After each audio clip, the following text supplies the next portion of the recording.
جی تو شوکت صاحب آپ کیا سمجھتے ہیں کہ ابھی تو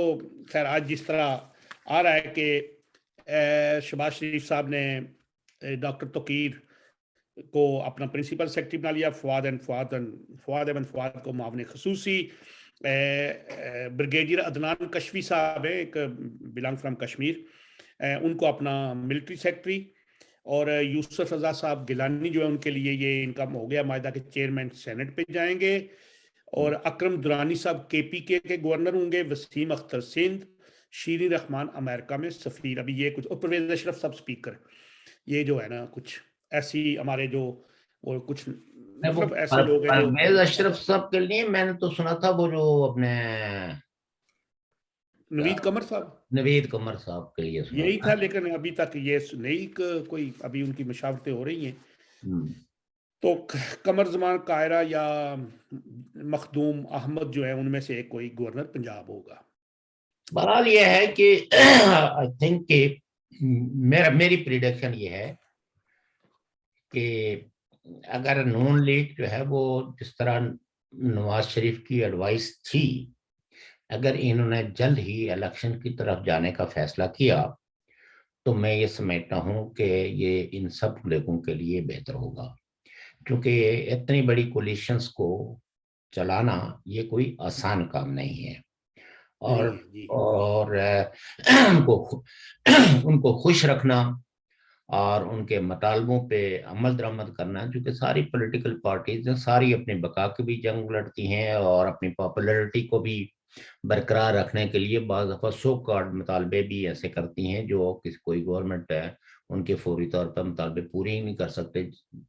خاص کر کے ایسے حالات میں کہ جب ایک حکومت آئی ہے اور اس کے اپنے ذہن کے اندر بھی یہ ہے کہ ہم نے جلد الیکشنز کی طرف جانا ہے۔ پرابلم یہ ہے کہ اب جو الیکشن کمیشن نے پاکستان میں کہا ہے کہ ہمیں جو ہے وہ کوئی ٹائم چاہیے، کیونکہ حلقہ بندیاں کرنی ہیں اور جو ووٹر لسٹ ہیں، اب آپ اندازہ کیجئے کہ مذاق جو ہوا ہے اس عرصے میں، اب وہ جو جی کل کہتے تھے کہ احسن اقبال کا جو ووٹر لسٹ میں نام ادراج ہے لاہور کے اندر، جبکہ ساری اچھا، پاکستان ہی جانتا ہے کہ وہ ناروال کے رہنے والے ہیں، وہیں سے وہ الیکشن لڑتے ہیں، اور ایک آدمی جو اتنے بڑے پورٹ فولیوز کو انجوائے کرتا رہا، اگر اس کا نام جو ہے وہ ووٹنگ لسٹ میں جو ہے وہ پراپر پلیس پہ نہیں ہے، تو باقی کہاں کہاں اور کیا کیا شغل ہوں گے۔ تو ڈیفینیٹلی اس کے لیے الیکشن کمیشن کو تو بہرحال ایک ٹائم چاہیے، جی لیکن جو پاکستان کی معاشی صورتحال ہے اور جو پاکستان کی جو اندرونی صورتحال ہے، جس طرح کی بحرانی کیفیت ہے، اور پھر پی ٹی آئی کا جو احتجاجی پروگرام ہے، ان پروگرام کی روشنی میں یہ سمجھتا ہوں کہ موجودہ حکومت جو ہے وہ کوئی اتنی آرام کے ساتھ اپنے کسی بھی ایجنڈے کو ڈیلیور نہیں کر پائے گی۔ خوشائند لوگوں کے لیے یہ بات ہے کہ انہوں نے کچھ چیزوں کو کنٹرول کیا ہے، خاص کر کے لوگوں کی تنخواہوں کو بڑھایا ہے، اب جو بیسک تنخواہ ہوگی وہ 25,000 ہوگی، شاید جی باقی پارٹیاں بھی یہ پہلے سے ہی کہتی آئی ہیں، شاید پچھلی دفعہ بجٹ سپیچز میں بھی یہ اماؤنٹ کہا گیا تھا، اور جو وقتی طور پر بڑی ایک مذاق ہی ہے کہ ڈالر کی جو مسلسل جو ہے وہ قیمت گر رہی ہے، وہ روپے کی، بائیڈن نے بھیجے، ہاں یہی تو پی ٹی آئی والے کہتے ہیں کہ ڈالر کی قیمت کیوں نہ گھٹے، جو بائیڈن نے مطلب یہ ہے کہ جو ہے نا وہ بکسے اور پتہ نہیں جہاز بھر کے جو ہے وہ پاکستان میں ڈالر چلوا دیے ہیں۔ لوگوں کو تو خوش ہونا چاہیے پھر۔ تو بہرحال آپ نے تو اپنا اسٹیٹ بینک بھی لکھ کے دے دیا تھا ان کو، تو جی جی اور اس پہ تو سبھی لوگ کہتے تھے کہ ہم تو ایک سوورن اسٹیٹ رہے نہیں ہیں، جو آئی ایم ایف کے ساتھ جس طرح کے معاہدے ہوئے ہیں، تو اگر پاکستان میں جو ڈالر کی کوئی ریل پیل آ جائے تو اس پہ تو سارے پاکستانیوں کو جشن بنانا چاہیے، جو میرا خیال ہے مفلوق الحالی کا شکار تھے، اور ایک فاطر العقل انسان نے جس طرح کی پالیسیاں اور جس طرح کے بیانیے اور نیریٹو بلڈ کیے تھے، اس میں تو کچھ تو ہوں کے علاوہ کچھ نہیں. یہ میں پوری دیانتداری سے، چاہے میری یہ بات کسی کو پسند ہو یا نہ. میرا شہباز شریف صاحب پہلا دورہ جو ہے وہ سعودی عرب جا رہے ہیں. اب میرے خیال میں جو ہے وہ، چونکہ ان کی پہلا سعودی عرب، دوسرا چائنا. تاریخی جو ان کے رشتے ہیں، اور یہ اس خاندان کے ساتھ جو سعودی رولنگ فیملی کے ساتھ جو خصوصی تعلقات ہے، اس روشنی میں وہ پہلے وہاں جائیں گے، اس کے بعد چائنا جائیں گے، اور شاید اس کے بعد ترکی جائیں. ہاں، ترکی بھی بالکل. کیونکہ اصل میں میرا خیال ہے وہ ترکی نے بھی نواز، بڑی وارملی گریٹنگز اگر بھیجی ہیں. نواز شریف صاحب، میں ایک آج بات کرتا ہوں ایسے ہی، جی اگر نواز شریف صاحب اس وقت وہ یمن میں 200-400 فوجی بھیج دیتے نا، جی تو جی. یہ اتنا بڑا کام نہیں سی ہونا سی. نہیں دیکھیے، مطلب یہ ہے کہ یہ چیزوں کو بہت سمپلی دیکھا جا رہا ہے. نواز شریف صاحب کے جو کنفرنٹریشنل جو پالیٹکس تھی، اس میں بہت سارے فیکٹر انوالو تھے. آپ کو پتہ ہی ہے کہ ریجنل فورسز کے بھی اعتراضات تھے سی پیک پہ. پاکستان کے اندر بھی خاصا بڑا طبقہ جو تھا وہ سی پیک کے اس منصوبے سے مطمئن نہیں تھا. جیسے میں کہتا ہوں کہ ریجنز کے اندر بھی ایکسپٹ چائنا، باقی لوگ کو اتنے اس پروجیکٹ کے شدائی نہیں تھے. جی اور پھر وسٹ بھی یہ کہہ رہا تھا، مرکب نے تو بار بار اس پہ کہا ہے کہ یہ جو سی پیک ہے یہ پورے پاکستان کو چائنا کی گود میں پھینکنے کے مترادف ہے. ویئر کے پاکستان میں انویسٹمنٹ ساری زیادہ تر ہم نے کی ہے. تو وہ نواز شریف صاحب کی ان پالیسیوں کو جرنلی جو ہے وہ جو انٹرنیشنل اسٹیبلشمنٹ ہے جو پاکستان پہ ایک اثر سو رکھتی ہے، وہ ان پالیسیوں کو پسند نہیں کرتے تھے. حالانکہ ان کی جان بچانے کے لیے انٹرنیشنل جو اسٹیبلشمنٹ ہے، خاص کر کے امریکہ نے اس وقت بڑا کام کیا. کلنٹن صاحب تو جب آخری انہوں نے اسپیچ دی تو انہوں نے کہا مجھے 2 ریگریٹس ہیں. ایک تو یہ ہے کہ میں مسئلہ فلسطین کو حل نہیں کر سکا، اور دوسرا جو ہے نواز شریف صاحب کی حکومت کو نہیں بچا سکا جو 99 میں جو تختہ الٹا گیا تھا. لیکن ان کی جان بخشی کے لیے غیر معمولی سفارتی کوششیں ہوئی ہیں، جس کی وجہ سے ان کو جلا وطنی ملی. ادروائز تو پرویز مشرف صاحب واز ویری کمیٹڈ کہ میں نے ان کو ساری زندگی جیل سے باہر نہیں آنے دینا، بلکہ وہ تو پھانسی کو بھی کے لیے بھی تیار تھے کہ ان کو پھانسی دی جائے. تو یہ سب چیزیں مطلب یہ کہ موجود ہیں. اب ظاہر ہے کہ وہ وقت تو گزر گیا. اب تاریخیں لکھنے والے یا جو تجزیہ نگار ہیں جو ماضی کو کھنگالتے ہیں، وہ اس پہ ضرور لکھیں گے. لیکن میں یہ سمجھتا ہوں کہ عمران خان صاحب کی نئے اقتدار میں آنے کے لیے جو غیر معمولی وعدے، جو انٹرنیشنل اسٹیبلشمنٹ تھی، ان کے پاکستان سے ڈیفرنٹ تقاضے ہیں، اور ان کے مطالبے ڈیفرنٹ ہیں. عمران خان صاحب اقتدار میں آنے کے لیے اتنے ڈسپریٹ تھے کہ انہوں نے ملکی اسٹیبلشمنٹ کو اور خواب دکھوائے. انٹرنیشنل جو تھی اسٹیبلشمنٹ ہے، کیونکہ ہم ملکوں کا نام نہیں لیتے اس لیے ہم کہہ رہے ہیں، تو انہوں نے ایک تو وعدہ یہ کر رکھا تھا کہ وہ اسرائیل کو تسلیم کریں گے. دوسرا وعدہ انہوں نے یہ کیا تھا کہ ہم جو ہے وہ چائنا جو پاکستان کا بہت زیادہ جھکاؤ جو ہے وہ چائنا کی طرف چلا گیا ہے تھرو ڈفرینٹ پروجیکٹس، تو ان میں کچھ جو ہے وہ کوئی ڈائیورشنس کریں گے. تیسری ان کی جو کمٹمنٹ تھی وہ نیوکلیئر ڈیٹرنس کے حوالے سے بھی تھی. لیکن جب میں انٹرنیشنل جو اسٹیبلشمنٹ نے دیکھا کہ وہ تو سارے وعدوں کو بھول کے تو اب انہوں نے ریاست مدینہ اور اسلامو فوبیا اور ایک ایسا نعرہ جو حقیقت میں وہ حالات موجود نہیں ہے. یہاں کوئی مسلمانوں کے خلاف ایسا کسی نے کوئی کوئی اسلیبی جنگیں نہیں چھیڑ رکھی ہوئی ہیں کہ جس سے آپ اس طرح کا بیانیہ بطور ایک اسٹیٹ ہیڈ کے وہ کریں.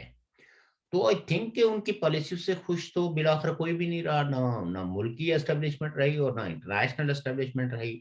اور ریجنز کے اندر بھی وہ کسی طرح کی کوئی ایسی پیش رفت نہیں کر سکے جس کی وجہ سے کم از کم لوگ یہ سمجھتے ہیں کہ یہ امن کی طرف ہے, ان کے جو اقدامات ہیں وہ امن کی طرف ہیں, دوستی کی طرف ہیں, اخوت کی طرف سے, اور نہ ہی ملک کے اندر کسی طرح کی کوئی ہمانگی, کوئی فرقہ ورنہ ہمانگی پیدا کر سکے. ریاست مدینہ کا ایک پولیٹیکل سلوگن تو وہ لگاتے رہے, لیکن شاید انہوں نے کبھی یہ تکلیف گوارا ہی نہ کی ہو کہ میثاق مدینہ پڑھ کے تو دیکھے نا کہ اس کا اسپرٹ کیا ہے, اس کانٹریکٹ کا, اس معاہدے کا, اور اس معاہدے نے عملی طور پر مدینہ کے اندر رہنے والے لوگوں کو کس طرح کے تحفظات فراہم کیے, کس طرح کے جو کنسٹینٹ تھے ان کو ایڈریس کر کے تو نسبتاً لوگوں کو بھائی چارے کی طرف, اخوت کی طرف, irrespective کہ اس کا کیا مذہب ہے. تو عمران خان صاحب اس طرح کی کوئی کارروائی بھی نہیں کر پائے, کوئی ایسا بیانیہ بھی نہیں تشکیل دے سکتے جس سے کہ ملک کے اندر کم از کم جو فرقہ وارانہ جو تفاوت تھی وہی کم ہو سکے. انہوں نے صرف ایک ہی بیانیہ رکھا اور وہ تھا کہ اپوزیشن لیڈروں کو گالیاں دینا اور ان کے نام بگاڑنا. اور ظاہر ہے کہ یہ جو پولیٹیکل لیڈرز ہوتے ہیں جن کے ہزاروں فالوورز ہوتے ہیں, آپ ان کی سیاست سے اختلاف کریں لیکن ان کا نام ادب و احترام کے ساتھ لینے میں کوئی حرج نہیں ہوتی. ہم اگر اپنے مخالفین کا نام ادب و احترام سے لیں گے تو اس سے ہماری اپنی تہذیب کا اظہار ہوگا. تو شوکت صاحب جی ہمارا جی ٹائم جی کافی ہو گیا ہے, جی تو ہم ابھی اسی پہ اتفاق کرتے ہیں, کل پھر بات کریں گے. ناظرین و سامعین, آج کے دن میں 14.1 ارب کے شیئرز پاکستان میں جو سٹاک ایکسچینج میں بڑھے ہیں, اور 3.3% ویلیو کی جو روپے کی ویلیو بڑھی ہے, اور اس کے علاوہ جو ہے کل اور 3 دن کے اندر 17 سے 18 ہزار پوائنٹس بڑھے ہیں. تو یہ اچھی بات ہے پاکستان کے لیے اور پاکستان کے دیکھیں, عوام یہ کے لیے بھی. جو ایکسچینج کا اوپر نیچے ہونا, اس کا تعلق بڑا گہرا تعلق ہوتا ہے پولیٹیکل سسٹم کے ساتھ, اسٹیبلٹی کے ساتھ, پولیٹیکل سسٹم سے زیادہ اسٹیبلٹی کے ساتھ, اور جو اقتدار میں آتا ہے اس کے کریڈینشلز پہ بزنس کلاس کتنا ریلائی کرتی ہے, کتنا کانفیڈنس کرتی ہے. تو یہ جو انڈیکیٹرز آئے ہیں وہ میں یہ سمجھتا ہوں مثبت اس لیے ہیں کہ لوگوں نے اپنے کانفیڈنس کا اظہار کیا ہے بزنس کلاس نے کہ ہم اس حکومت کے ساتھ تعاون کریں گے. بس اب آگے ڈیپینڈ کرتا ہے کہ یہ کس طرح کے رویے, کس طرح کی پالیسیاں, کس طرح کی چیزیں بناتے ہیں جس سے کہ یہ جو پٹری سے اترا ہوا ملک ہے جس میں اس وقت بھی وار لائک سچویشن ہے, اس کو کیسے ہینڈل کرتے ہیں, how to address the critical issues. ٹھیک ہے جناب. تو محترم ناظرین و سامعین, یہ تو پاکستان کی صورت تھی. آزاد کشمیر کے بارے میں شوکت صاحب نے بتایا کہ کل ان کو کہا ریزائن کریں, وہ نہیں کیا. اب ان کے بعد تحریک عدم اعتماد 25 لوگ اپنے ہی اٹھ کھڑے ہوئے. بیگانے تو بیگانے ہوتے ہیں, لیکن مجھے ایک افسوس ہے اس لیے کہ یہ آزاد کشمیر کے جو سیاستدان ہیں یہ اپنے مقاصد کے لیے پاکستان کے سیاستدانوں کے آگے بچھ جاتے ہیں, پھر وہاں پہ کوئی اپنی یونٹی نہیں دیکھتے. تو اسی لیے وہ ہمیں وہ 100 جوتے اور 100 پیاز والی بات ہے. میں اسی پہ اتفاق کرتا ہوں. کل پھر ملیں گے. اللہ حافظ.